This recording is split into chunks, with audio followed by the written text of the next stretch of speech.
الحمد لله رب العالمين والصلاة والسلام على سيد الأنبياء والمرسلين على آله وصحبه أجمعين. أما بعد فإن أصدق الحديث كتاب الله وأحسن الهدي هدي محمد صلى الله عليه وسلم وخير الأمور محدثاتها وشر الأمور محدثاتها وكل محدثة بدعة وكل بدعة ضلالة وكل ضلالة في النار. باب قول الله تعالى ونضع الموازين القسط يوم القيامة وأن أعمال بني آدم وقوله يوزن.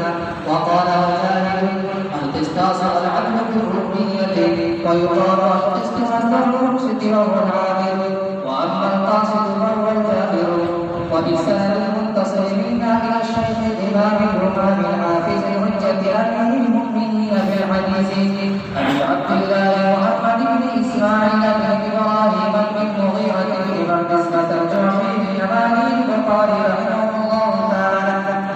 اللهم انفعنا وانفعنا بعلومه وعلومهم أجمعين آمين يا رب العالمين. أنه قال واشتق قال حدثنا محمد بن فضيل عن عمارة بن القعقاع عن أبي زرعة عن أبي هريرة رضي الله تعالى عنه قال قال النبي صلى الله عليه وسلم كلمتان حبيبتان إلى الرحمن خفيفتان على اللسان ثقيلتان